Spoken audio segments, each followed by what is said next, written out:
previously on F1. The season is underway. Vettel takes the victory. Lewis Hamilton wins. Stunning. I love this new Formula One. He is the master.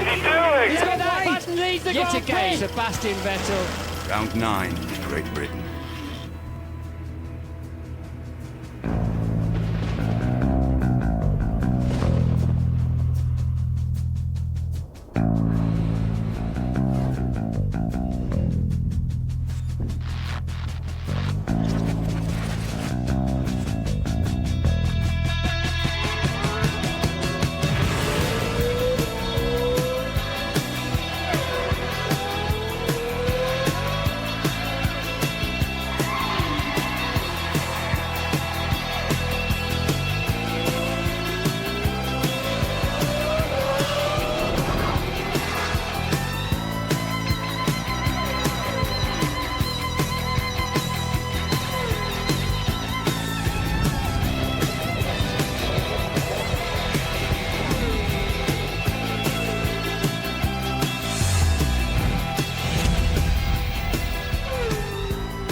What can beat this? A cycle around the Northamptonshire countryside for a British Grand Prix weekend.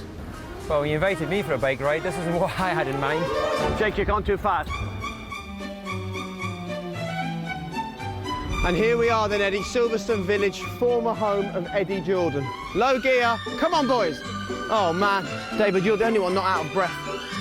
Problem with you two is you never see eye to eye. Should we knock on the door, EJ? Old time's sake, see if you're still welcome. They might have found a bunch of dry rot after you sold it to them. We only wanted to check that Eddie Jordan left the house in a good state. Very much so, yeah. Right. Hello, Silverstone! Just a short pit stop for us. Eddie's picking his clothes for the weekend.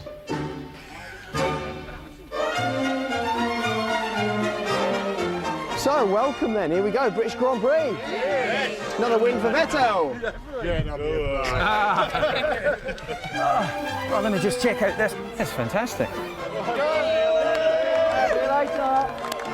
I think it's as much the experience as it is the actual Grand Prix itself.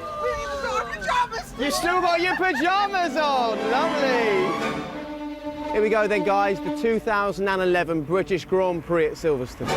You know the thing that I really love about coming underneath this Welcome to Silverstone bridge? Go on. Is that picture of me looking much younger. I want to ride my... We can't stop. Once we stop, we can't get going again. I like to ride my bicycle. I like to ride my bike. This has got so many memories from my childhood and my early racing career. I learned to drive my mother's car around the perimeter roads here when I used to come to the kart Grand Prix. The first racing car I drove down south was on this track. I camped here at the 1990 British Grand Prix. 9 years later. Yeah, cool. Indeed, yeah.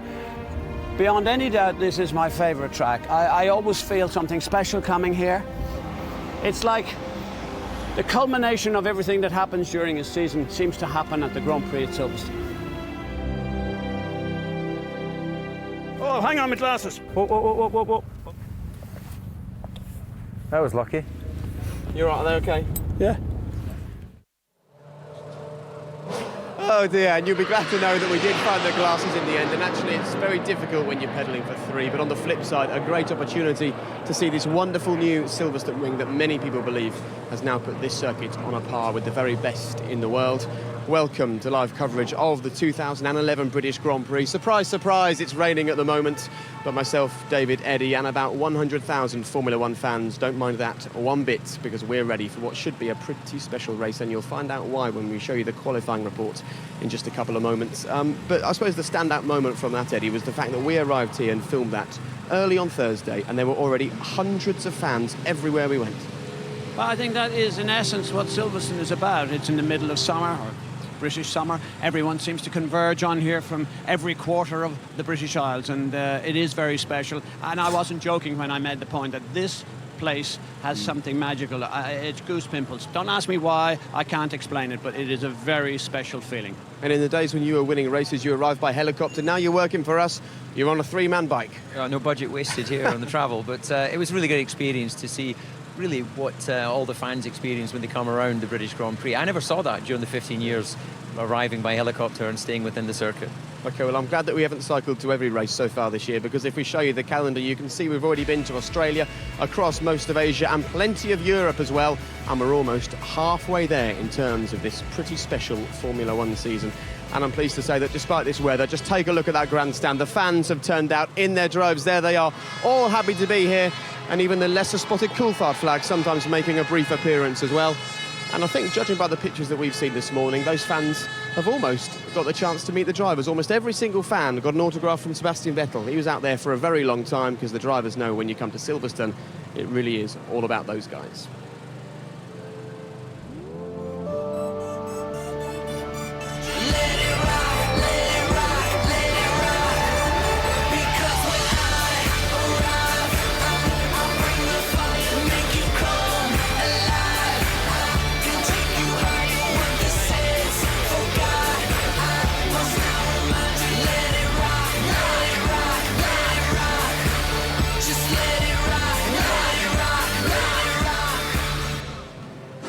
And they're not the only star attraction here today. I can tell you that Prince Harry is in the house as well. He's here for the race. He was here in 1994, actually, when Damon Hill won, so maybe that's a good omen for a British winner. And there he is with Christian Horner and his friends from Walking with the Wounded. David, you walked through the gates here on 15 separate occasions to race. Damon Hill has described this place as being a bit like performing in the school play in front of your mum and dad. Can you relate to that? Well, I never actually made the school play.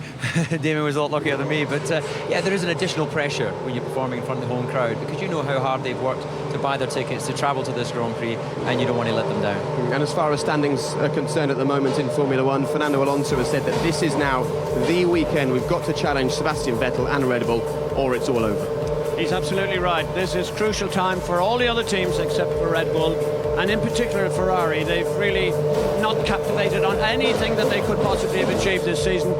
But nevertheless, I fancy Alonso for this race. OK, well, yesterday pre-qualifying was dominated by, to be honest, a rather tedious conversation about how much exhaust gases can be blown through the underside of the car. And Red Bull said, well, this is going to affect how fast our car is going to be. So, did they finally have their run of 9 pole positions brought to an end by a change to their car? Time to find out. Here's Ted Kravitz. The build-up to qualifying was dominated by a row about how teams use the car's exhaust gas to create downforce. The FIA wanted to ban the practice, the teams wanted to keep it, and the arguments were still being had half an hour before the start of the session. Discussions look set to run, but with the restrictions in place for this weekend, qualifying could get underway. The Great British Summer caught out Fernando Alonso, who was lucky to find his way out of a rocky service road. But the car was undamaged, and Alonso would go on to qualify third for Ferrari. One team that has been disadvantaged by the rule changes this weekend is McLaren. They have been aggressively exploiting the exhaust concept as they try to make up for an inherent lack of downforce. So when the restrictions came, they suffered. Lewis Hamilton is just 10th, Jenson Button 5th, but 1.5 seconds off pole position. I don't know where our pace has gone. I can have a guess. But, you know, we haven't built a car suddenly that's 1.3 seconds slower than a Ferrari, and I don't know the full details of the regulation change, but I'm surprised to see where we are.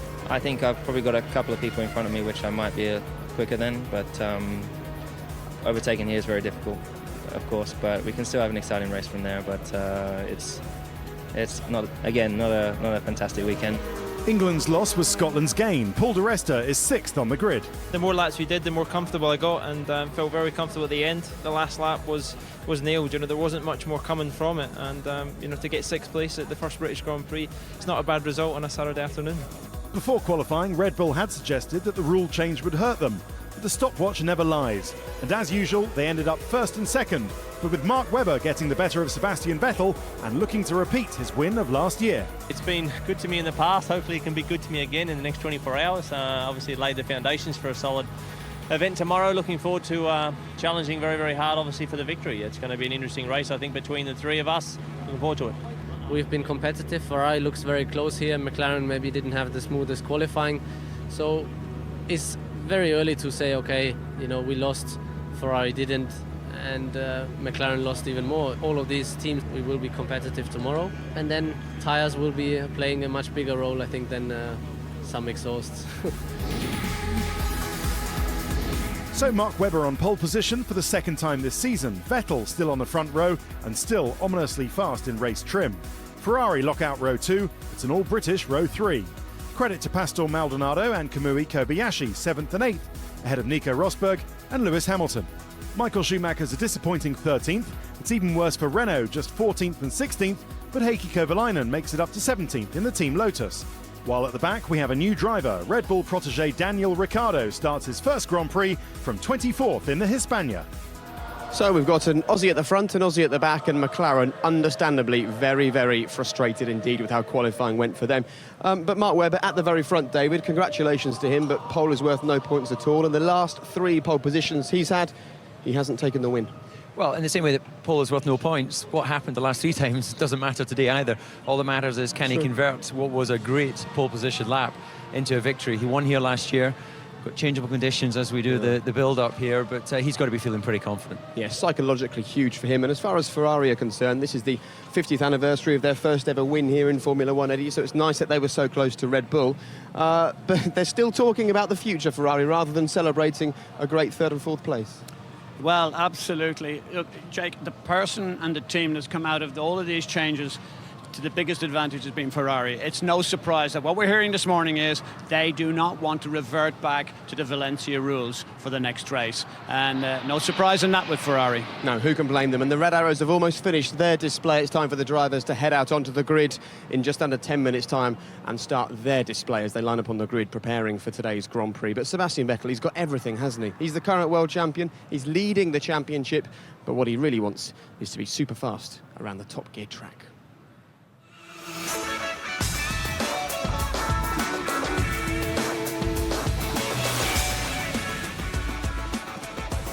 Hello. I'll take you on a guided tour of the behind-the-scenes facilities of Top Gear. You know, the first thing I'm thinking is the actual entrance to your production office might not be around too much longer. Spare tyres.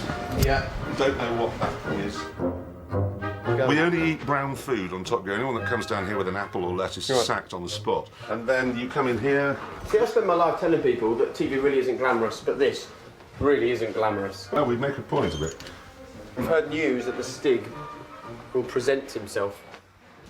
Oops, there it is. Careful, careful. What do you do, shake its hand? No, don't look at it, don't talk to it. Okay. Stand back, let it just let it walk by. That's what we do. Oh, no, okay. No, there's no point talking to it. Where's the studio from here? It's over there. It's on the other, it's just across the car park. This is the studio. See, Wow, look at that. Look at Dark, that. untidy. It really is shabby chic without the chic, isn't That's it? just for keeping stuff in. I keep pens in there. They're like art exhibits, apart from there's no art in them and You nobody just have the particularly wants front to see nose them. of Formula One cars knocking around. And... I think that fell off. Right. What's your opinion of Formula One? I had that brief going on this show. I think they wanted to sign me. And then I thought maybe a little bit of me was still thinking maybe there's something in me that's some magic Someone will see. that's never been spotted. And now, do you know there isn't?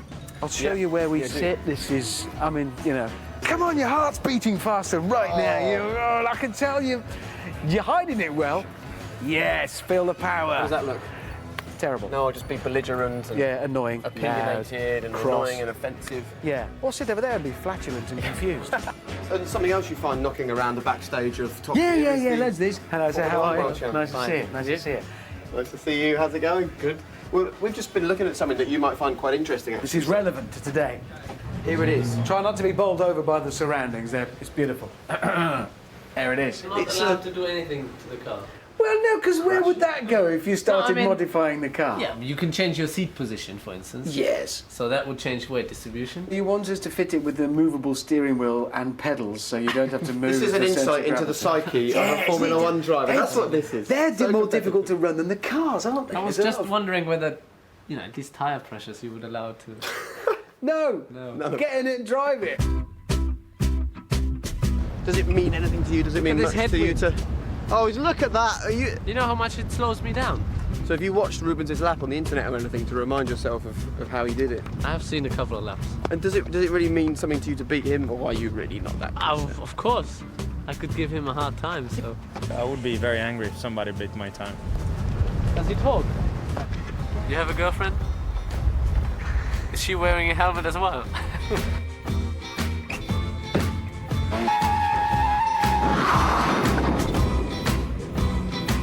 Which corners are you finding tricky, or is there a lot of time to be lost on this? I think everywhere is it, you know, there's no power in the car, so it's Yeah. quite tricky, and you have to be, I think, quite smooth. Okay, so the Stig does know what he's doing. And he knows, yeah. Oh, that's good. All right, I well, still don't know who it is, but no, none of us do. What does his voice sound like? British. Okay, well, that doesn't really narrow it down. Right, good luck. 3, 2, 1.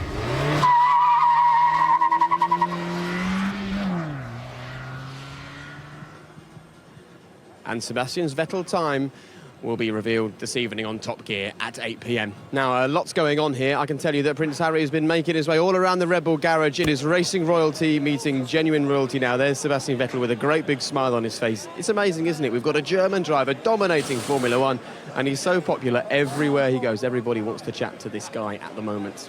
Now, as you can see, the weather isn't fantastic. In fact, it hasn't been fantastic all weekend. So we set Eddie Jordan a bit of a challenge. Eddie, head out there, meet the fans, and do what you can to warm them up, and this is what he came up with.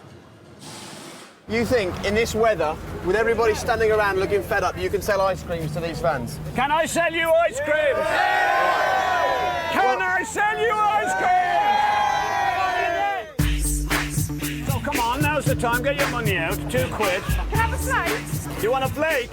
Hey, are we impressed? I am getting good at this. Jake has just bought you an ice cream. It's the first time in living memory he's ever bought anything. Cracking ice cream, good.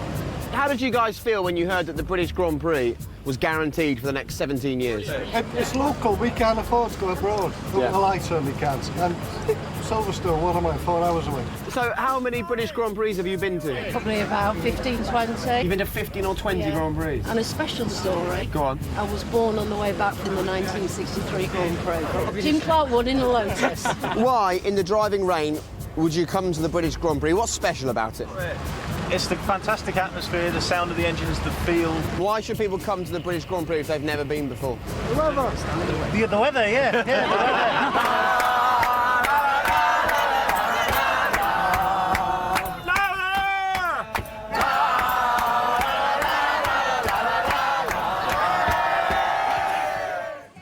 I think basically what we decided was the ice creams weren't going to warm them up, David, so getting them to do some dancing would. But I mean, that's classic British Grand Prix. We arrived there in the driving rain, people sitting outside eating fish and chips. Well, it was just absolutely off the cuff. That was, believe it or not, so enjoyable to do, but so easy to do because everybody was so responsive. They wanted to be part.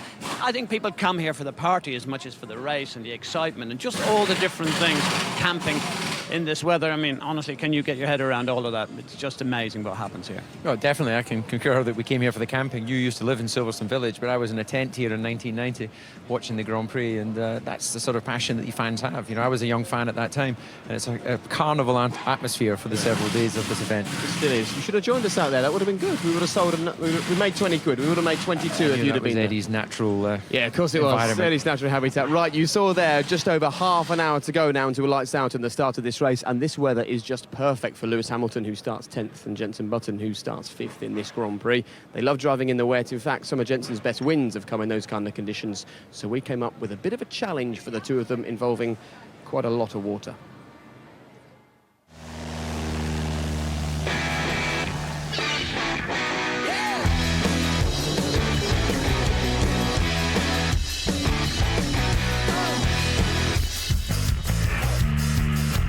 Hey there, Lewis. Right. These are like F1 jet skis, if you like. So about 170 brake. Today our challenge is, can you beat me around the Docklands course? I don't really want to get in the water, and it takes me a long time just to get in a swimming pool.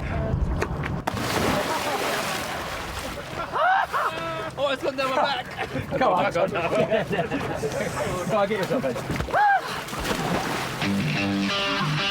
You've got to beat 41 seconds. That's what Jim did. Is that Jenson? Oh, Jenson's here. Davey! Late! Come on, come on.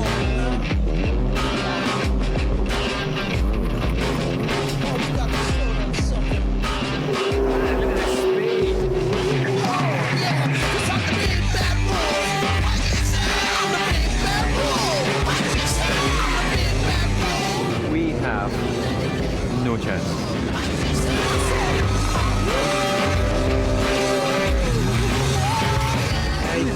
Yeah, he's cheating there. Can I give you a bit of advice? Don't mention penalties. No, I won't. Lewis Hamilton, part man, part fish. That's within 10% of a world champion's place, mate. That is impressive. Right, BBC chest bounce. Whoa! Good luck, buddy. Have you been working out? Yeah. With the arms.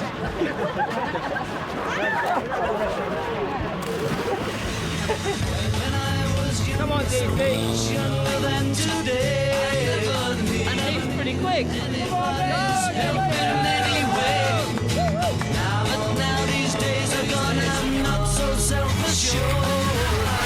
don't hit the wall, I need you in Silverstone. Uh-oh, he's run out of talent. Not just anybody. You know I need someone.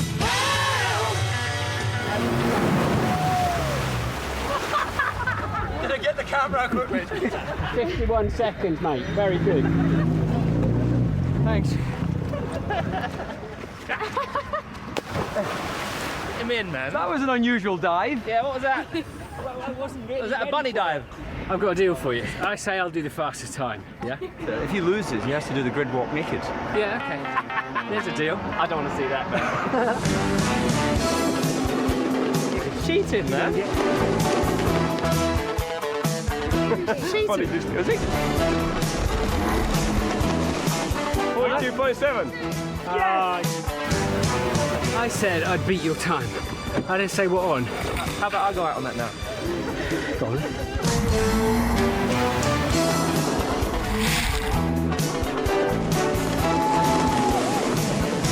Well done. You're pretty quick.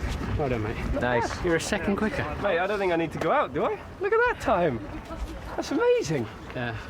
Hey? I know you've been prepared. It was. He was. You got nothing to worry about, mate, seriously. The water's all choppy for Jamie.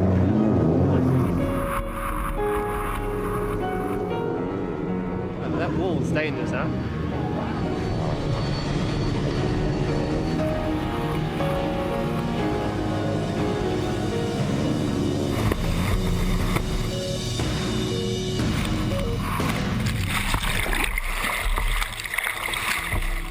Is he alright?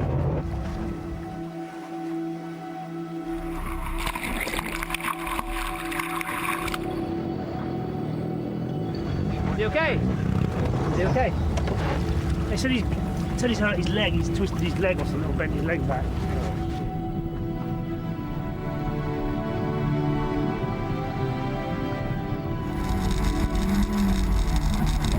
Are you okay? Yeah, fine.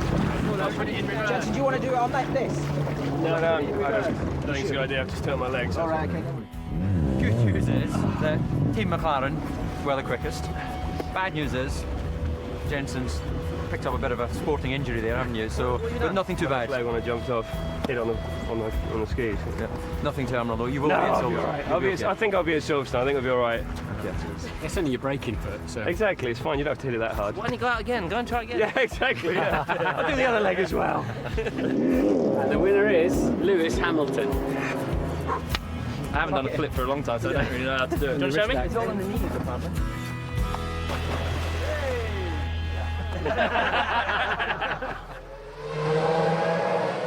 And once again, Silverstone is alive to the sound of Formula One engines. You can see here the cars making their way to the grid. They're stopping at the end of the pit lane. They're doing their practice starts. And we've got a very, very loud pit lane here because there's a huge wall to our left-hand side. So the cars are making their way out onto the grid, and I'm glad to say that waiting there for them is Martin Brundle. Martin. Silverstone, British Grand Prix, just another 25 points. Yeah, sure, absolutely fantastic. 120,000 people in the grandstands, and they're all looking forward to a great race. 28,000 of them camped overnight. Now, the red arrows have been through and torn a bit of a hole in one of the clouds because it's just started to rain a little bit. I'm hearing that most of the drivers have gone out on the intermediate tyres. Now, this is the new pit straight. For the first time in 61 years, the race is going to start here. Now, this is not an insignificant piece of racetrack. That is the old club corner that used to terrify and thrill us at the same time.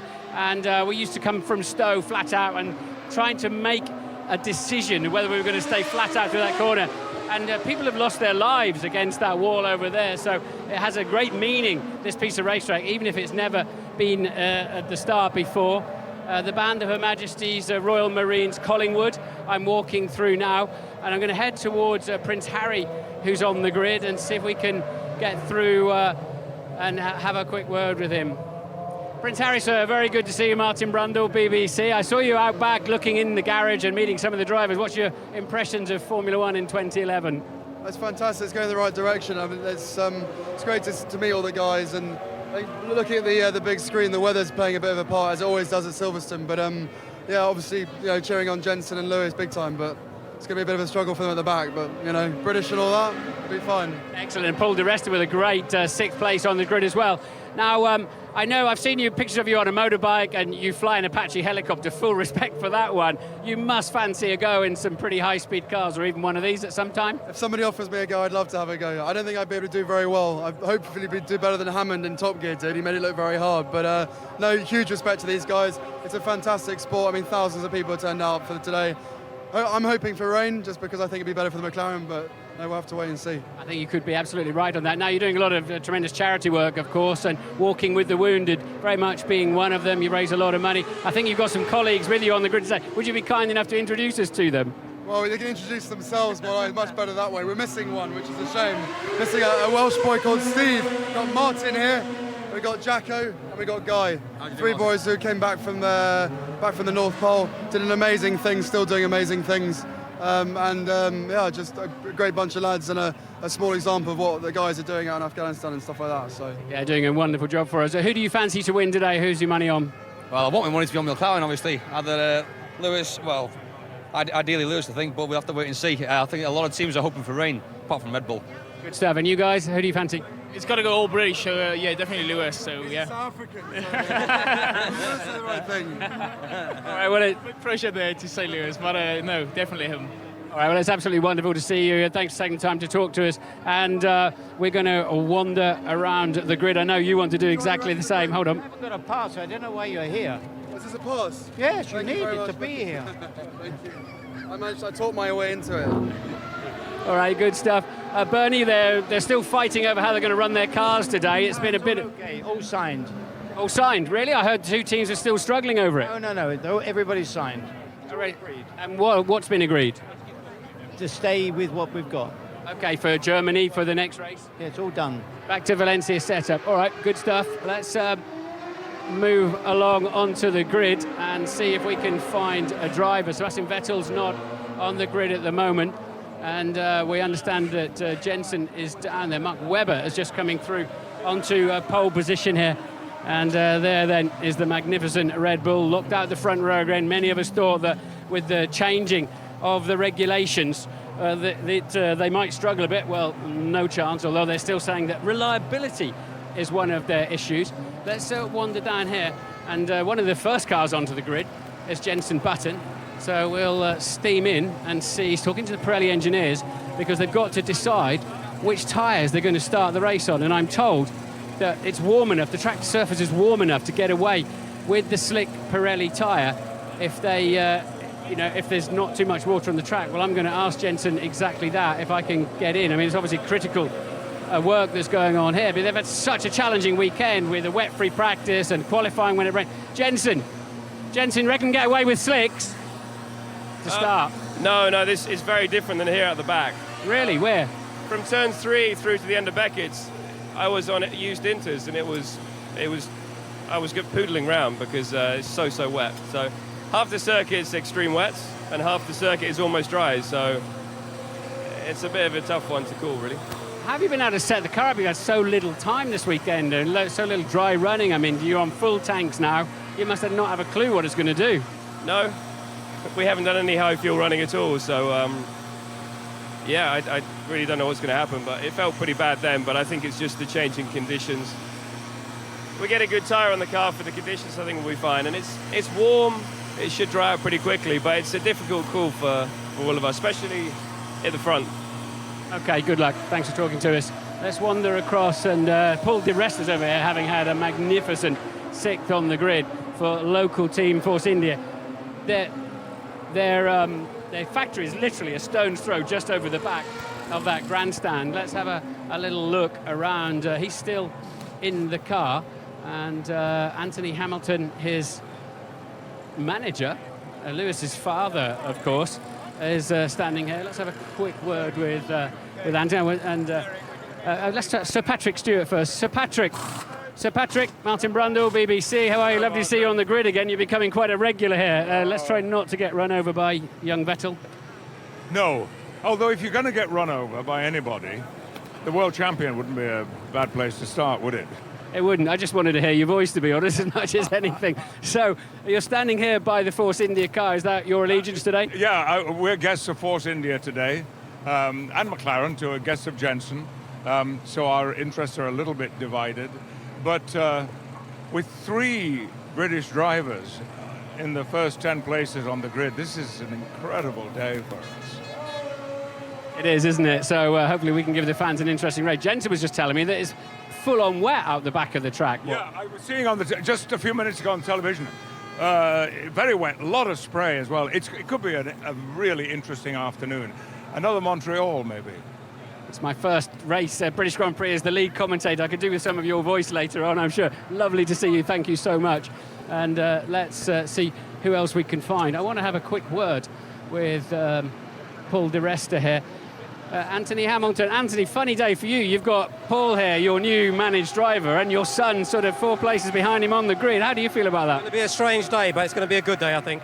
So when Lewis comes up, if he should have a faster car, theoretically, the McLaren should be faster than the Force India, you'd think, but it's not on the grid. How are you going to feel when he's tucked up under Paul's gearbox? This is motor racing, so I'll leave those guys to work it out between them. All right, good answer, diplomatic answer. We're just steaming in here and talking to Paul di Resta. Wonderful job, Paul. Congratulations. And how's the track out there?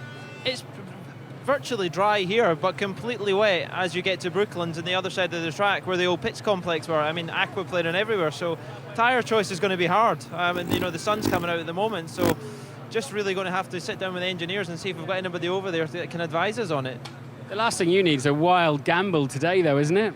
It is a wild gamble, but at the same point, if you look at the track here, it is dry. The other side, we were all over the place. On the rack stops aquaplaning, so not much you can really do. We were on an inter tyre, so it depends how quickly it will clear, but there's only, as you look at your watch, 18 minutes to go. You were obviously looking at it before I was. And so, I mean, is it your call, do you think, in the end? I mean, who's going to make this critical decision? It is a critical decision, but you know, it's the first time I've been in this position on an inter tyre as well, so I'll just go and sit down with the engineer and really see what we've got forecast and where we think best to start. Fortune favours the brave. Good luck. Okay, that young lady was waiting and I kind of butted in, but I'm really sorry about that, but not sorry enough not to butt in. Let's see if we can find one of the top 3 drivers. We've got a Ferrari here in 3rd place. Now, I think this could be, the Prancing Horde could be the dark horse of this Grand Prix. They've been super quiet on this whole issue of diffusers and blown exhaust, and they've got a lot of new pieces on this car this weekend. There's a whole new rear wing. They exit the exhaust differently. You can see the exhaust. This is the blown diffuser, the blown exhaust it's talking about. It just comes out of the side of the car here, so the driver keeps his foot on the throttle whenever he can to energize the underneath of that car to give themselves more downforce. And quietly, this car has got a lot of new pieces. They like the way that the changes have affected the cars. They think they've slowed Red Bull down, and they certainly appear to have slowed the McLarens down. And Fernando Alonso must quite fancy his chances here this afternoon. And I'm going that way around the car. He's going this way. I don't think he's there to avoid me, but he's gone to have a look at something at the back of the car. Why is he looking at the back of his car? Let's have a quick look. So look at this. So we've got a set of inters on there now. I've never seen this before on the grid. You've got a driver taking one of the blankets off. Fernando, quick word? Yeah, he wants to talk to his engineers. So Fernando's obviously got a concern. He's had a look at the surface of that intermediate tyre, and the drivers are really concerned about the decision they're going to make. Let's see if we can get through this side there, and the crowd are anxiously waiting for the start of the race. Lots of flags up there. Button's got talent. That's absolutely right. Come on, di Resta. Lewis Hamilton. There's plenty of fans up there as well. And this is the man that's on pole position. Excuse me, Christian. I wanted to have a quick word. Well, quick word. We've sorted the exhaust out now. All done. Bernie tells me you've all signed up and agreed and capitulated. Hopefully we're pretty much there. So Just waiting one signature, but hopefully it's now done and behind us. Okay, this is the man I need to talk to. I just voiced over your lap for pole position. That was a brave lap, Mark. Thanks, matey. Yeah, it was tricky conditions. Same for everyone. We didn't have much of a sort of a build-up into Q3 and managed to get a very, very good lap together. So sensational to be on the front row on pole. And, now we have obviously a mixed track in terms of conditions. So we need to get away well and then obviously make some decisions on tyres early in the Grand Prix. We've heard from Paul and Jensen that the track is fully wet out the back. It is fully wet, yeah. It's I think that shower that went past actually increased intensity when it got further down towards the old first sector, obviously Luffield and Copse and Beckett. So, it'd be interesting. All right, well, good luck for the race. We'll be following you very closely. And it's time now for the national anthem.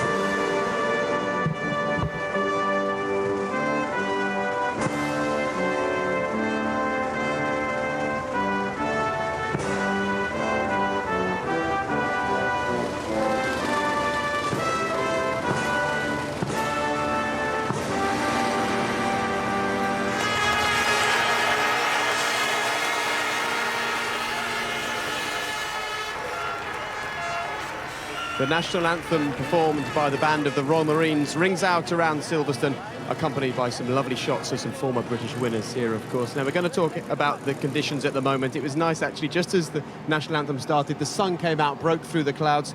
So just what does this mean for the teams? Do you start on slicks? Do you start on intermediates? What do you do? Well, this is how wet it is, David. We can see Sergio Perez here in the Sauber making his way around. This is only on a parade lap. He's not going racing speeds by any stretch of the imagination. It's a good example of how difficult it is out there. Well, it is indeed, and just an example of how bumpy it is if you run off this circuit. It's an old circuit, of course, going through one of the polystyrene advertising hoardings there.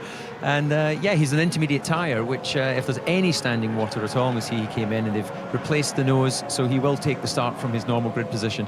But these intermediates don't remove the water from the surface. Anyone here as good as a full wet, of course, an exploratory wrap. I think he would have been back in saying too wet at the moment for those tyres. And it's a difficult situation here, Eddie, because you can take a risk, you can make a bit of a gamble, you can see if you can push through the crowd and do something that no one else thinks about. We've seen Jensen do that a few times. But you can put intermediates on that will struggle on the dry bits, but at least they'll keep you on the track. If you put slicks on and go off, you're in serious trouble. So what would you do if you were still running a team?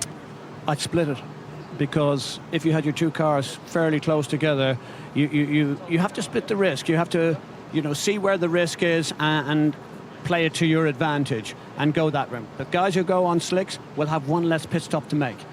You've got to tolerate to see what that length of pit stop is going to be, because it's going to be dry very soon. Yeah, but that's presuming it doesn't rain again. Well, it's not going to rain, is it, David? Come on. Well, there's plenty of clouds in the sky. There's plenty of clouds My up magic star says no more rain for the first start of the race. I would take a chance. I put my We'll lead driver on slicks. Right, I'm not sure that David's convinced, but we're hoping for some decent home success here. And we've had a lot of that, actually, in the past few weeks from our cricketers.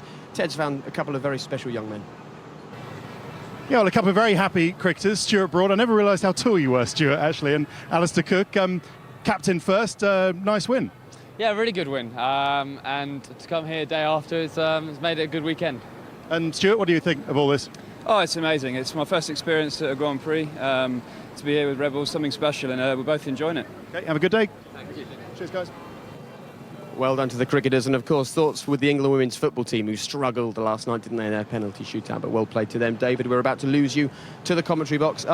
What I've been saying to people all weekend is keep your eyes on the start here, because obviously we've got a new pits and paddock, we've got a new start, and it could be rather tasty. Well, indeed, it's a very short run to turn one, which is taken flat out in qualifying. Remains to be seen how dry it'll be when they start the Grand Prix, but the real action is going to be into turn 3. That's the first area where the concertina are up. They go down to second gear, so I suspect we will see a few incidents and overtakes there. OK, and that man is going to be at the centre of the action. He's starting 10th on the grid. He's going to have cars in front of him, behind him, all around him. How much would he love to be Mark Webber, starting on pole for this Grand Prix?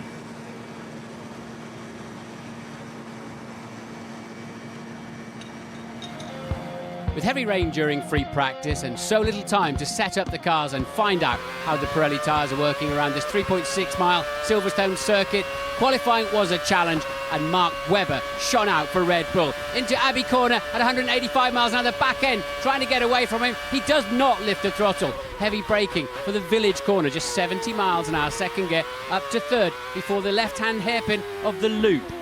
Again, just 60 miles an hour. Lets the car go. Turn 5 is easily full throttle into the Wellington straight. Staying to the right-hand side up to 185 miles an hour as he spots the braking point for the Brooklands corner. It's a very late apex. You kiss the inside curve now and throttle on towards Luffield. Now this is an extremely wide line, but he gets on the power so early, shifting up through the gears. He's into the start of the Woodcote curve. It's 170 miles an hour into the old pit straight. That means Copse Corner is ahead, 185 miles an hour, flicks it down one gear and charges into the corner. Now it's the Maggots and Beckett's complex ahead. Watch the bravery of Webber as he turns in at 185 miles an hour, still doing 150 as he fights the car, 125 through the final part of Beckett's. Chapel Curve leads on to Hanger Straight, edging to the left-hand side at 195 miles an hour, and trying to spot the braking point for Stowe Corner. The track is so wide, but there's only one racing line. We now have a bug in the system, but Webber continues to challenge this racetrack. He upshifts in the middle of Stowe Corner. One final heavy braking zone into Vale, down 5 gears, spots the apex beautifully. A sweeping long right-hander of Club Corner into that new pit straight. Mark Webber secures the 8th pole position of his Formula One career, and thoroughly well deserved.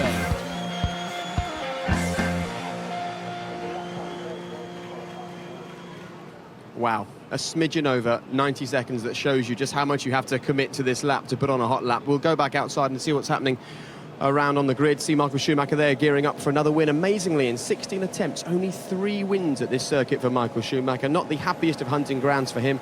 And he also struggled yesterday in qualifying. He starts 13th on the grid. Now, Eddie, the last time we saw Mark Webber on pole, Sebastian second and Alonso third. Alonso took the lead at the start, but we've got no idea what to expect at the start of this race. We have no idea, and I must remind you that that race was in Spain, where there's quite a long lead up to the first corner. Not the same here. Silverstone's short run, and do I think that Alonso can squeeze it? We know how good a starter he is. He is electrified. He feels that there's a new little bit of a step in his walk at the moment. He looks good, and I do believe that Ferrari are in a much stronger position than we've seen in recent races. And look at these wonderful shots. You can see the grid there. It's starting to clear, starting to get emptier.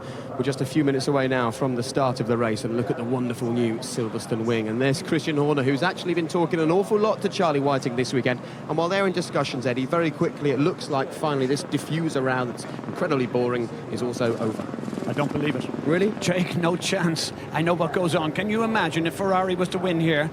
Do you think they'd sign away? You know, this is the turkey voting for Christmas. Forget it. This is not over yet. OK, let's run through a few very quick questions. Paul Di Resta, his best qualifying in Formula One in his rookie season. He starts 6th. How will he be feeling? He'll be elated in one way, but very apprehensive in another. What he wants to do is to make a very clean and uninterrupted start, and he would like to finish in the place where he qualified or better. And this, for me, is a big move for Paul Di Resta. He has put his imprimatur on the big stamp of Formula One for the big teams in the future. And how confident will this man be feeling? You've tipped Fernando Alonso to win this race. I have tipped him because I see something different. I'm not sure. There's a lot of things Martin said on the grid, that there were different things aerodynamically with the wings. I'm actually pretty clear about my view about Ferrari. They're on the way. OK, and no one's ever won this race from lower than 7th on the grid. Today, Lewis Hamilton could make history alongside Paul Di Resta, who we saw a short shot of there. Could Lewis do something special? Well, his best chance is what's happened here. Wet on half the track, dry on the other. His choice of tyre will be absolutely crucial. OK, that grid is about to get very empty indeed, and there's Jenson Button ready to impress the home crowd, starting from 5th. In high definition on BBC One, live from Silverstone, it's time to hand over to Martin Brundle and David Coulthard. 61 years of Formula One right here, 16 British wins, hundreds of special moments. It's time for 2011 to generate some more. The clouds are here, and so are the cars.